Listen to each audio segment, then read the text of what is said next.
Today we are going to see the development of monocot embryo. We have completed the development of dicot embryo. तो ये जो monocot embryo होता है ये किस तरीके से डेवलप होता है ये हम देखेंगे। आपको जो दिखाई दे रहा है ये जो जाइगोट है दैट इज डिप्लॉइड एन, ये किस तरीके से जाइगोट तैयार होता है ये हम पढ़ चुके हैं। इसके दो एंड आपको ध्यान में रखने, चैलाज़ेल एंड और micropylar and. This zygote will undergo mitotic division, ये तो तय है, लेकिन किस तरीके से माइटोटिक डिवीजन फॉलो करता है ये ध्यान में रखिए। It will undergo transverse mitotic division, और ट्रांसफर्स माइटोटिक डिवीजन होने के बाद में इस तरीके से एक सेल से दो सेल तैयार होंगे, और वो जो उसमें से दो में से एक सेल रहेगा that will undergo one another division and that leads to the formation of three cell. तो इसलिए ध्यान में रखिए, जब हमने डाइकॉट एम्ब्रियो पढ़ा था, डेवलपमेंट ऑफ डाइकॉट एम्ब्रियो, उसमें दो ही सेल तैयार हुए थे, लेकिन इसमें तीन सेल तैयार होते हैं। The cell which is towards the chalazial end is called as the terminal cell, and the cell which is towards the micropylar end is called as the basal cell, and the middle one is called as the middle cell. इतनी बातें आपको ध्यान में रखनी है, ठीक है।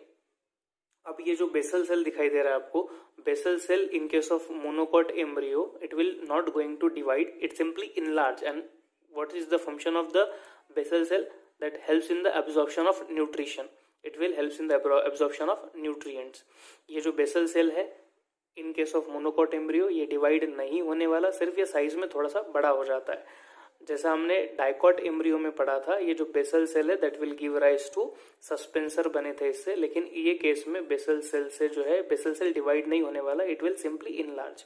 फिर जो दूसरा सेल है that is a middle cell, that middle cell will give rise to almost all the parts of the embryo, मतलब एम्ब्रियो के लगभग जितने भी पार्ट है वो मिडल सेल से ही आएंगे, मतलब मिडल सेल से ही वो जन्म लेने वाले हैं। Middle cell will give rise to almost all the parts of embryo. अब कौन से पार्ट? मैक्सिमम पार्ट, मतलब कौन से? It will give rise to plumule, epicotyl, hypocotyl and radicle, and also the suspensors are developed from the middle cell.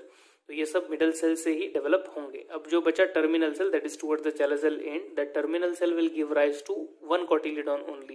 क्योंकि हम पढ़ ही रहे हैं डेवलपमेंट ऑफ मोनोकॉट एम्ब्रियो, तो ये केस में टर्मिनल सेल से सिर्फ एक ही कोटिलिडॉन जो है वो होगी, निकलेगी बाहर। That terminal cell will give rise to only one cotyledon, ठीक। और ये इस तरीके से, मतलब बेसल सेल जो है मॉडिफाई होकर इस तरीके से इनलार्ज हो जाएगा। Middle cell will form the mass of the cell and terminal cell will also form mass of cell. इस तरीके से पहले ये मास तैयार हो जाता है, गुच्छा तैयार हो जाता है सेल्स का डाइकॉट मोनोकॉट एम्ब्रियो डेवलप होते होते। और फिर क्या होता है देखिए, अब स्ट्रक्चर कुछ इस तरीके से दिखाई देगा, मतलब बेसल सेल जो है वो इस तरीके से इनलार्ज होकर इस तरीके से रहेगा, और जो मिडल सेल है वो मिडल सेल से almost all the parts of embryo will be form from the middle cell. अब इधर जो है ये जो स्ट्रक्चर जो दिखाई दे रहा है आपको, ये मिडल सेल से कुछ इस तरीके से स्ट्रक्चर फॉर्म होगा। और ये जो नीचे का जो भाग दिख रहा है आपको, ये जो नीचे का पार्ट है, this part will give rise to radicle, ये पार्ट से जो है रेडिकल बनने वाला है। और ये जो ऊपर का जो भाग है ये पार्ट से हम प्लूम्यूल बनाएंगे, ठीक। और ये जो है दैट टर्मिनल सेल से क्या हुआ है, एक ही कोटिलिडॉन जो है वो बाहर निकला है, सिर्फ एक ही कोटिलिडॉन होगा, because we are seeing the development of monocot embryo.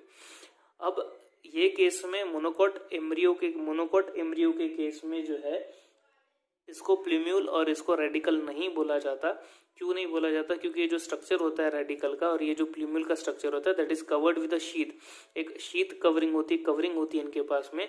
So that will be called as coleorhiza. इनको क्या बोला जाता है? कोलियोराइजा।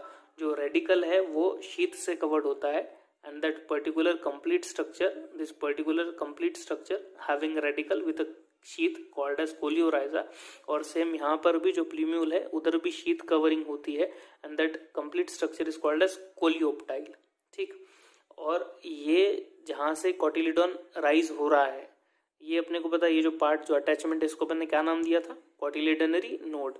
और जो कोटिलिडनरी नोड के ऊपर का जो भाग होता है that we will called as epicotyl, और कोटिलिडनरी नोड के नीचे का जो भाग होता है that will be called as hypocotyl.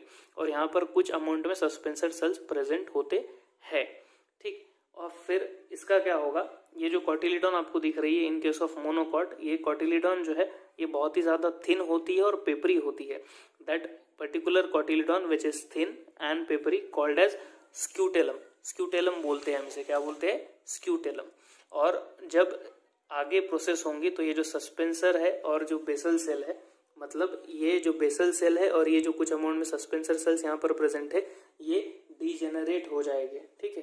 क्या हो जाएंगे, डीजनरेट हो जाएंगे और एंड में हमें कुछ इस तरीके से एम्ब्रियो, जो मोनोकॉट एम्ब्रियो है वो कुछ इस तरीके से हमें दिखाई देगा। ये जो पार्ट होगा, this part is called as coleoptile.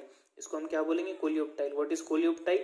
That is a plumule covered with a sheath called as coleoptile. और ये वाला जो पार्ट रहेगा इसे हम कहेंगे कोलियोराइजा। और ये रहा हमारा ये जो सिंगल थिन पेपरी कॉटिलिडॉन।